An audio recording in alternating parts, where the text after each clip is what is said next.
আক্রমণটা শুধু ইসরায়েল আর আমেরিকা করতেছে তা না।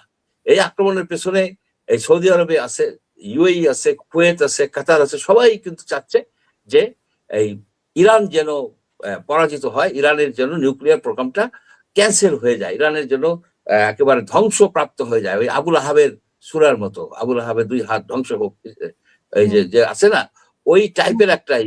এবং এটা করতে তাদের কোনো নৈতিকতার নাই, বিষয় নাই। কারণ তারা তো শিয়াদেরকে মুসলমান হিসেবে দেখে না, তারা বলে এটা অমুসলিম।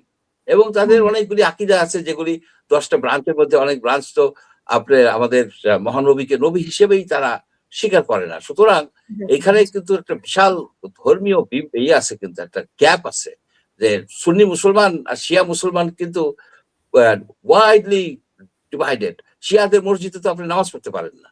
আচ্ছা, কিন্তু আমরা যত বলি ধর্মীয় বিষয় দেখি, তার থেকে বড় বিষয় হচ্ছে জিও পলিটিক্যাল, অর্থাৎ dominance in the middle east.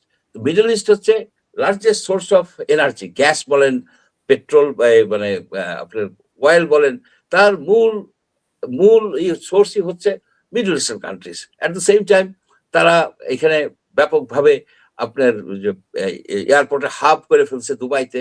তাদের একটা ইস্ট ইস্ট এশিয়া এবং ইউরোপের মধ্যে, আমেরিকার মধ্যে যে যোগাযোগের যে মাধ্যম, আগে যে বৈরুত ছিল, ওইটা কিন্তু শিফট হয়ে এখন চলে আসছে আপনার দুবাইতে চলে আসছে, দুবাই এবং কিছুটা তুরস্কের দিকে চলে গেছে। এই সব জিনিসগুলি যেটা, এদের কিন্তু একটা বিজনেসে বলেন, আপনার অন্যান্য ইস্যুতে বলেন, মিডল ইস্টের কিন্তু একটা ইম্পর্টেন্স, যথেষ্ট একটা ইম্পর্টেন্স আছে। এই জন্য আমেরিকার এত ইন্টারেস্ট, আমেরিকান ইন্টারেস্ট, ইউরোপিয়ান কান্ট্রিজের ইন্টারেস্ট সব না। স্পেন যেমন রিফিউজ করছে যে আমরা আমাদের এয়ার স্পেস ইউজ করতে দেব না। তা আমি এখন শেষ করি একটা কথা বলেই, আমরা যেটা ভাবতেছিলাম এবং আমেরিকাও ট্রাম্প সাহেবও যেটা ভাবতেছিলেন ৫ দিনের মধ্যে সব খেল খতম হয়ে যাবে, তা কিন্তু না। এই যে আপনার খামেনিকে তারা মেরে ফেলছে, সাথে ৪০ জন জেনারেলকে তারা মেরে ফেলছে বলে ধারণা করা হয়।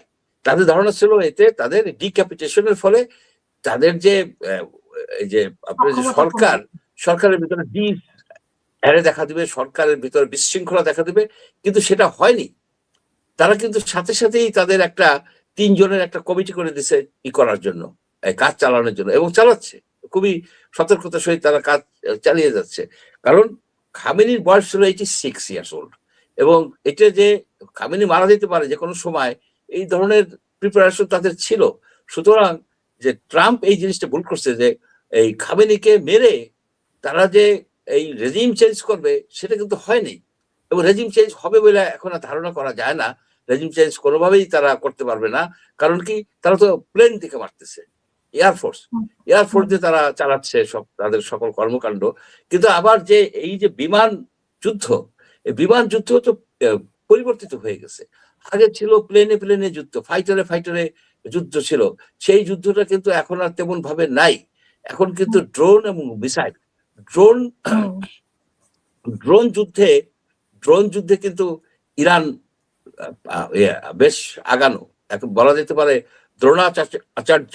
এরা যেটা ভাবে হয়েছে, যেমন রাশিয়াতে বলেন, আপনার ইউক্রেনের যুদ্ধে এই ইরানিয়ান ড্রোন কিন্তু ব্যাপকভাবে ইউজ হয়। সেই জন্য আমাদের জন্য একটা বড় ধরনের চ্যালেঞ্জ হিসেবে দাঁড়াইছে, অর্থনৈতিক চ্যালেঞ্জ, যে এই যুদ্ধটা। এবং আমাদের যে সদ্য নিয়োজিত বাংলাদেশ ব্যাংকের যে গভর্নর মহোদয় এবং আমাদের অর্থ মন্ত্রণালয়ের অর্থমন্ত্রী মহোদয়, এই ২ জন কিন্তু একটা এই অল্প ১৫ দিনের ভিতরে তাদের জব নেওয়ার, মন্ত্রী হওয়ার ১৫ দিনের মধ্যেই কিন্তু তারা একটা কঠিন চ্যালেঞ্জে পড়ে গেছে।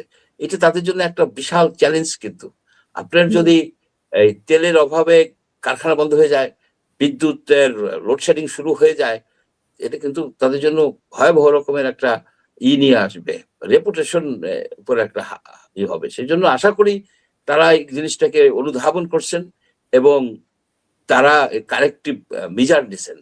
একদমই করতে হবে, সাশ্রয় করতে হবে এবং অল্টারনেটিভ ব্যবস্থা করতে হবে। যেমন আমাদের একটা এই যে চুক্তিটা করা হয়েছে আমেরিকার সাথে, সেখানে বলা হয়েছে প্রতি বছর $1 বিলিয়ন এলএনজি আমেরিকা থেকে বাধ্যতামূলক ভাবে কিনতে হবে 15 বছর পর্যন্ত। এই যে যে চুক্তি এখন বলতেছে আমাদের খলিল সাহেব যে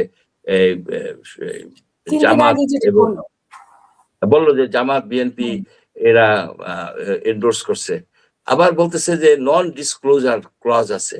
তো নন ডিসক্লোজার যদি ক্লজ গুলি থাকে তাহলে এরা তো তখনও সরকার না, তারা তো ইলেক্টেড হয় নাই, তো সেই সময় তাদেরকে এটা কিভাবে তাদের কাছে বললো। এনিওয়ে আশা করি শুনবো আবার।